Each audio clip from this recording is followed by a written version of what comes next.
I just want to make sure that everybody watching this gets this and you hear it and you really resonate with you.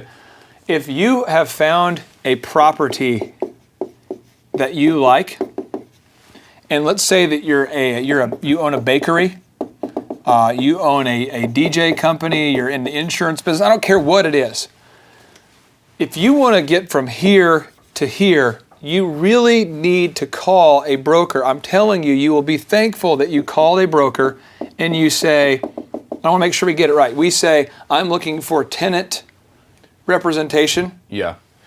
It'll help you because rather than driving all over town and doing all this, they're going to do that for you. They've got databases and things set up in order to do that. But you don't want to deal with somebody that is just sort of random. If you don't know a broker, you don't have a relationship or friends with somebody who knows one, call up 4 or 5 signs that you see, tell them what you're looking for, and just meet with them and interview them. Ask them how they can help you out. And somebody that connects with you, that you just have some chemistry with, tell that person, hey, this is what I want. Here's what I'm willing to do. I'm willing to work with you exclusively if you'll help me find this. And here's my timing. Here's what I'm looking for, and be very specific with them. And the broker's not going to charge you an upfront fee if he's legit. I want to make sure you get this. They're not going to charge you a fee to look. And they don't even get paid until you find a property. And move in.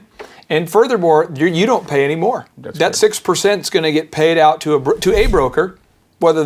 So that same amount of money is going out either way. Yeah, and here's one thing I'll say: if you want some flexibility and you want to negotiate, hey, I'll sign a 5-year lease, but I want an out. This can happen. I just did a deal like this not too long ago where somebody gets an out and they have to pay a penalty. They don't just say, hey, I want out and let me out, but they have to pay a penalty. In this case, it's a $10,000 penalty. Rather than paying their entire lease, they pay, hey, I need to give 90 days notice, and I have to pay $10,000 if I want out of this lease.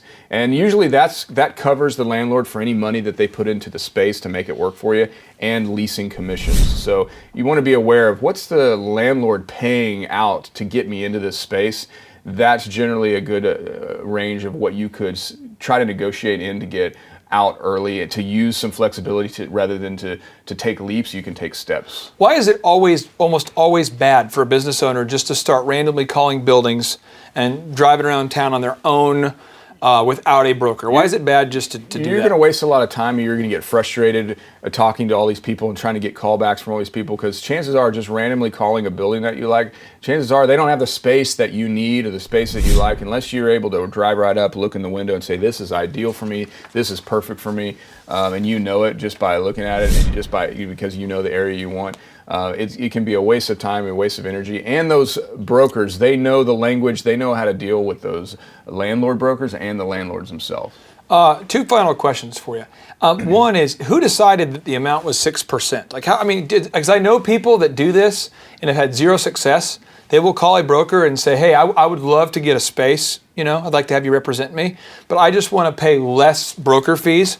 Yeah. I want to pay, instead of paying 6%, I want to pay 5%. I want to negotiate that into my deal. Yeah. Who decides that it's 6%, and why is it sort of a kamikaze strategy to try to negotiate with a tenant representation broker to get a better deal? Yeah, it's really hard to negotiate that because there's already an agreement set up between the landlord and the landlord broker. That agreement was set up way before you got into the picture, and so it's kind of between them. And unless you find a building that maybe your friend owns that isn't that they own just one building and they're not really this isn't really their core business, and they might be able to lease you a space without a broker involved. Hey, that's great if you can figure that out, but that's pretty that's 1 out of 50. Okay.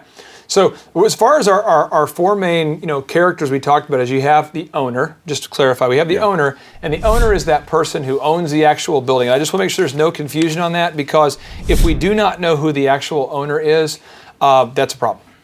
You have the tenant, who is the person who's going to be ultimately, yes, you're leasing the space. Okay. Yeah. Now, but with the owner comes their sidekick, which is the property manager. Then you have this investor who you really should never interact with. Right. And if you find yourself interacting with this guy who's, I'm an investor, but I'm not the owner, but you can pay me, it's a weird deal. Yeah, and to get out of that conversation, just say, hey, have your property manager or your broker give me a call. And if they don't have one, they're probably not that legit. I'm only stressing this because I've known now probably half dozen people who've just lost hundreds of thousands of dollars with investors, and it's just really important that you just don't go down that path. Right. And then there's the broker.